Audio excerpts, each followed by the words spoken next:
My wife got pregnant while our best friend was staying with us, but I had a vasectomy years ago, so I knew I couldn't be the father. I decided to wait until I had proof of their affair. I recently discovered that my wife, Devon, was having an affair with my best friend, Jeff. The revelation came when she announced she was pregnant. You might wonder how I knew the child wasn't mine. Well, years ago, during my previous marriage, I had a vasectomy. There's no way she could be pregnant with my child. Before you say that vasectomies aren't foolproof, we've conducted tests to confirm that the baby isn't mine. Here's the background. Jeff, my best friend since grade school, recently went through a divorce earlier this year. We practically grew up as brothers, serving as best men at each other's weddings. We went to college together, pursued the same courses, and joined the police force together, ending up stationed at the same place. Our bond was unbreakable, or so I thought. I married my high school sweetheart, Trish, when I was 20. I was a small-town hockey star, and she was the adored pastor's daughter, smart, cute, and funny. We had our daughter at 21 and our son at 24, with a miscarriage in between. After our son was born, Trish and I decided we didn't want more children, so I opted for a vasectomy. It was a simple procedure done during lunch break, and I kept it private. I didn't feel the need to broadcast it to everyone. No one knew, and life went on as usual. My ex-wife and I eventually drifted apart and separated amicably. It wasn't that we didn't love each other anymore. Our love had simply evolved. After our kids became more independent, she launched a successful home organization business and dedicated a lot of time to expanding her brand. Meanwhile, I remained passionate about my work, often being deployed across Canada for teaching and other duties. This led to us gradually growing apart, but we continued to support each other's endeavors. We're still great friends and often see each other, even sharing holidays together. Devon and Trish also got along well and often spent time together without me. Their relationship was solid, which brings me to Jeff and his wife. Our friend group was tight-knit. We celebrated Friendsmas and Friendsgiving annually, went camping together, and supported each other through thick and thin. When Jeff announced his divorce from his wife Amy, it hit us hard. We rallied around him, offering support in any way we could. Amy was tough on Jeff, threatening to move to Ontario with their kids to be near her parents. This devastated Jeff, who tried his best to keep his children nearby. Unfortunately, Amy followed through on her threat and took the kids with her. Watching Jeff go through this was heartbreaking. As a result, he leaned heavily on us. Since he had to sell his house, we offered him a place to stay until he got back on his feet. Well, a little while turned into a much longer stay than we had anticipated. Devon suggested we could renovate the garage and turn it into a suite for Jeff. I agreed, and Jeff was incredibly appreciative, pitching in and spending a lot of time making it his own. It was a bit inconvenient, but I wanted to help in any way I could. Plus, it was better than having him in the house, which gave Devon and me the privacy we needed. Now about Devon. We met when she was working as a dispatch agent, a stressful job she held for 2 years before becoming a hairstylist, a career she loves. Devon and I met a few months after my divorce from Trish was finalized, and we hit it off immediately. Despite being 8 years older than me, Devon was full of energy and fun. She didn't want kids and shared many of my interests: motorcycles, hunting trips, and more. She was like one of the guys, but also a woman who wanted to be with me. It's a clumsy explanation, but you get the idea. She was everything I needed at the time, and because she mentioned she didn't want kids, I never felt the need to tell her about my vasectomy. The topic simply never came up. Yes, I know I've made mistakes by not telling Devon about my vasectomy, but the topic of kids never really came up, so it slipped my mind. She was wonderful with my kids and always said that being a stepmom was enough for her. She wasn't particularly keen on marriage until I felt a strong desire to spend my life with her. It just felt right. She wasn't against marriage, but she never expected it. She was so laid back about it, and I loved that. We had a small, intimate backyard wedding with a barbecue, and it was perfect for us. After our wedding, Jeff's divorce was finalized, and he was still living with us. He and I worked different shifts, so we weren't on the same team at work, and Devon had a flexible schedule too. So, there were many times when Devon and Jeff were home alone together. Initially, I thought it was just Devon being helpful and a good friend, but over time, things started to feel odd. I'd text her during the day, and she'd say, "Oh, Jeff and I are just out for lunch," or "Jeff and I are just running errands." It struck me as strange. Then they started going to movies together, and eventually, concerts. When I was home, there were small things that started to bother me. Jeff would touch her arm when she spoke, and she'd touch his bicep when he made her laugh. She would serve him food but not me, and she often mentioned him, saying things like, "Jeff told me about this," or "Jeff said the funniest thing." It was clear there was something off, and my suspicions were definitely raised. Even though Jeff was staying in the garage suite, they would text late into the night, and she'd be giggling and texting him. I'd lie next to her in bed, trying to initiate something, maybe giving her a massage to set the mood, but she wasn't interested. She'd just keep texting him, so I'd end up rolling over and falling asleep. Then there were the little gifts. He gave her bath products, including a set with massage oil.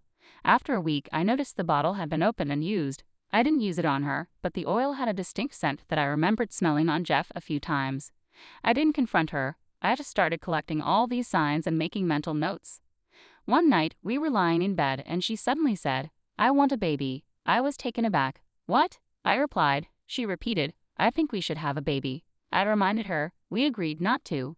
She insisted, "I've just been thinking about it, and I think we should have a baby before we're too old." I tried to explain. "Devon, a baby is a lot. It takes a lot of time and energy." She got angry, saying, "Don't treat me like your old child." I pointed out that we had discussed this before, but she argued, "We never really did." I felt that her stance on not wanting kids had been clear, given her contentment as a stepmom. She then asked, "So I'm not allowed to change my mind? You won't let me be a mom?" I quickly clarified, "Whoa, that's not what I'm saying. I just think we need to discuss this more, and maybe now isn't the best time." She snapped back, "Well, when would be a good time? When will you want to talk about it?" I suggested, "Can we sleep on it and discuss it tomorrow?" "Let's make time for it then." She was upset and left the room. In that moment, I couldn't bring myself to tell her about my vasectomy and how it would be nearly impossible for me to father a child without a reversal, which isn't guaranteed. Something felt off about the whole conversation. It was strange that she suddenly wanted a baby, something she had never shown any interest in before. My instincts were screaming at me, and I had a pretty good idea of what was going on, but I decided to play along for now. The next day, I apologized and said, "Yes, I'm game. Let's make a baby." She was overjoyed, and we tried several times that day. About a week later, she handed me a box with a positive pregnancy test inside. I was stunned. I could have cried. I knew it couldn't be mine. I'm no expert, but I didn't think you could confirm a pregnancy that quickly. Maybe I'm wrong, but my gut told me the baby wasn't mine. It had to be Jeff's, so I started keeping a closer watch on them. Devon and I had agreed not to announce the pregnancy right away, but as I observed their interactions, I saw Jeff touch her belly tenderly out of the corner of my eye. I pretended not to notice, but there was no mistaking it. He had touched her belly in a loving, intimate way. That was the moment I knew for sure. A few weeks later, Devon told me she was going to her first doctor's appointment to determine how far along she was, and Jeff was going to drive her since he had errands in the area. I insisted, "No need. I'm taking time off because I want to be there." She smiled faintly and said, "You don't have to do that." I replied, "I'm the father. I want to be there." She weakly grinned and said, "Great, of course you do." We went to the appointment, and the doctor asked her when she thought she conceived. She mentioned the date we had been intimate. After an ultrasound, the doctor returned and said she was 12 weeks along. I was baffled. "How is that possible?" I asked, looking at Devon. She seemed shocked and asked the doctor, "Is this for real?" The doctor confirmed, "Yes, it seems like you have a miracle." I played along, pretending to be overjoyed to avoid tipping her off that I knew something was wrong. When we got home, Devon was ecstatic, saying, "Oh, it was meant to be. What a miracle. I'm so excited." That night, we had sex again, and I turned over and fell asleep. I had the next day off. Knowing Devon had an early wedding to attend, I saw my chance to pack her things and lock Jeff out of the suite. Jeff also had to go to work, so I went ahead with my plan. I gathered all of her belongings, loaded them into our trailer, and parked it on the street. With a spare key to Jeff's suite, I packed up his things as well and placed them in the trailer, then locked it tightly so he couldn't access it. When Devon returned home, she saw the trailer parked outside.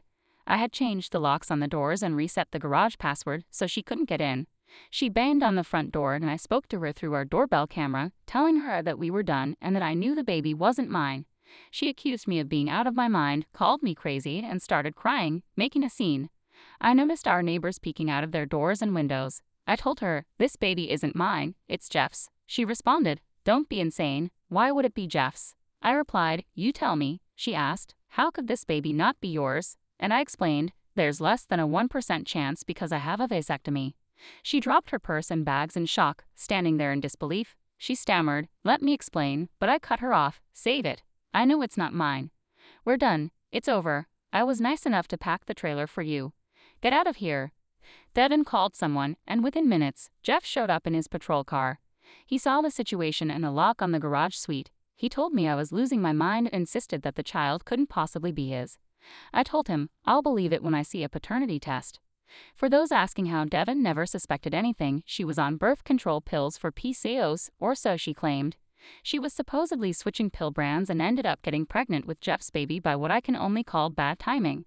Additionally, she had an aversion to man juice, as she put it. She was repulsed by it, wouldn't let me finish inside her, and rarely pleased me in other ways because the sight of it disgusted her.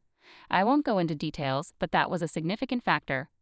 Update: I'm getting divorced again, another failed marriage. It feels absolutely awful, but what can you do?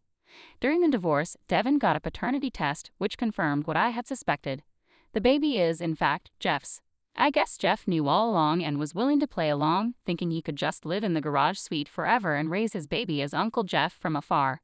A friend of mine did me a huge favor by getting Jeff transferred to a remote northern town, practically in the middle of nowhere. Devon, I assume, followed him up there. She was trying to pretend that I had impregnated her to keep me from discovering the affair with Jeff. But it turns out my little secret snip-snip saved me from raising a child that wasn't mine. By the time she realized she was pregnant, it was too late. Trish and I talk every day. She checks in on me and she's been an absolute sweetheart. I'm spending a lot of time with my kids, trying to get by and be the best dad I can be. Story 2. Wife of 20 years asked for a hall pass to sleep with someone else, but then I caught her on a date with him, so I sent his wife roses with the restaurant name. My wife and I have been together for 20 years, having met in our freshman year of high school. We shared everything from our first kiss to our first prom, and even attended the same college. After graduating, we married and began building our lives together. We always dreamed of having a family, so once we were settled in good jobs, we decided to start. 11 years later, we had 2 wonderful kids, owned our home, and were on track to retire early to travel and enjoy the life we'd always wanted. I thought we were living the dream. Everything changed when my sister-in-law, who was my wife's best friend, was diagnosed with lung cancer. My wife was devastated. She supported her through every stage of her battle, but ultimately, my sister-in-law passed away. It was a tremendous loss for our entire family. My wife, in particular, was deeply affected. Her sister was her confidant, and they were inseparable, sharing everything from personal secrets to daily activities. I did my best to support my wife through her grief, helping her navigate one of the hardest periods of her life. After about 6 months of mourning, my wife began to find her way back to her old self. She spent a lot of time reading through my sister-in-law's journals and notebooks, trying to make sense of the emotions and memories they contained.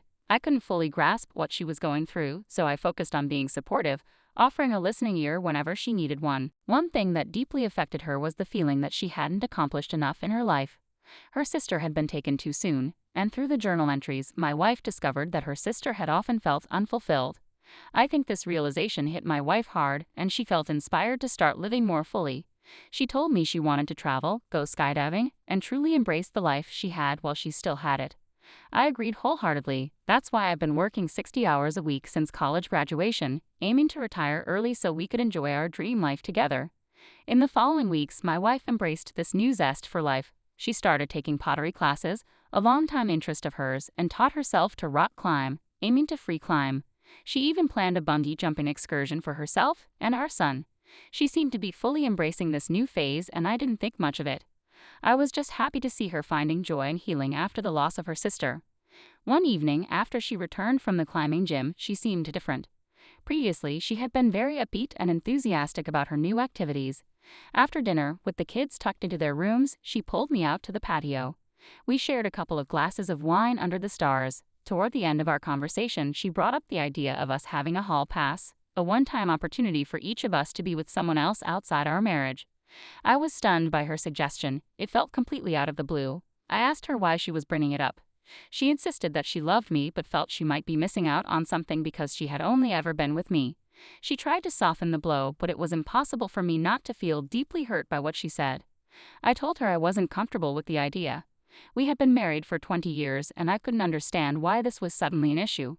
I wasn't interested in sleeping with anyone else, and I wasn't okay with her doing so either. As we were about to head back inside, I stopped and asked if there was someone she had been interested in. She was hesitant at first, but after a moment, she admitted that there was a guy at the climbing gym she found attractive. She mentioned that he had always been flirty and had recently asked her out for drinks. She assured me that she had declined and would make it clear she was married, but I still went to bed that night, feeling uneasy. It took me a few days to process what she had suggested. I was incredibly hurt, but eventually I forgave her, and we pretended the conversation never happened. About a week later, she told me that the climbing gym offered a class for outdoor climbing, and she wanted to sign up. One Saturday, she left early in the morning for the class, or at least that's what I believed was happening. Our daughter was reaching that age where she started lying about her whereabouts to attend parties and hang out with friends we didn't approve of, so we asked her to leave her location on Snapchat map so we could verify she was where she said. That afternoon, she claimed she was going to a friend's house, so I checked the map to make sure she wasn't lying. Her location was accurate, but I noticed my wife's avatar was in the heart of the city, even though she had told me she was heading to a park about 30 minutes outside the city. I zoomed in and saw that she was at a bar. I tried to justify it, thinking she might be socializing with people from the climbing gym after their outdoor climb, but a deep unease settled in my gut. I recalled her mentioning the guy from the gym who had asked her out for drinks. It wasn't far-fetched to wonder if she was with him. I was home alone, and the bar she was at was only about a 15-minute walk from our house. I grabbed the dog and decided to take a walk. I checked the map intermittently to ensure she was still there. When I arrived at the bar, I peered through the windows and saw my wife sitting at a table with a man. They were close together, smiling widely as they chatted. The man reached across the table and took my wife's hand, and she let him. While hand-holding isn't inherently cheating, it was a clear sign that something more might be happening. I went home before my wife noticed I was there and waited for her to return. I was torn between confronting her directly and gathering more information on my own. When she finally came home, she immediately headed to the shower. I tried to talk to her, but she brushed me off, saying she was sweaty and gross from climbing. That excuse only deepened my suspicions that something had happened with that man. She had dropped her gym bag near our bed, and I noticed her phone was still inside. I grabbed it and started searching for any clues about who he was. I searched the name of the bar in her text messages and found a chat with an unsaved number. I scrolled back to the start of their conversation, which began around the time she had brought up the hall pass. I skimmed through the messages, looking for signs of an affair. Eventually, I came across a few exchanged pictures and explicit messages. Then I found plans they had made to meet at the bar, along with a detailed lie they had concocted to tell me and his partner. I had no idea who that guy was at first, but I managed to track him down through the climbing gym's social media. They had posted several pictures with their clients, and he was tagged in one. I did some more digging and discovered that he was married with a newborn baby. The revelation was gut-wrenching. Pain was indescribable. After 20 years together, my wife was willing to throw it all away for a fling with another man. I was beyond furious and repulsed by their betrayal. At the end of the message thread, I found a restaurant name with a date and time. A week had passed since I uncovered the affair, and I devised a plan to catch them red-handed. I realized that the wife of my wife's affair partner had a right to know, too. On the day of their meeting, I sent his partner's wife a dozen roses with a card containing the restaurant's details, hoping it would look like he had a surprise planned for her. I waited outside the restaurant and saw her approach it. I followed her inside, and we both spotted our partners holding hands simultaneously. She stormed over to them, yelling at him in front of everyone. My wife was stunned to see me, and she jumped up, trying to explain that it wasn't what it looked like. I asked her to explain the text messages, and she fell silent. I told her I was ending everything between us and that she could expect to see me in court. The next 8 months were consumed by our divorce battle, with custody being the most contentious issue. We both fought hard for primary custody of our children, but in the end, we were granted joint custody. I was able to keep the house, and she was not entitled to any spousal support from me. Her affair partner, now divorced, was required to pay child support and alimony to his ex-wife. Just recently, we finalized the divorce proceedings and we are finally free from each other. I'm struggling to figure out my next steps. Having been with only one person my entire life, the betrayal has left me feeling utterly lost. I don't know how to move forward or where to begin.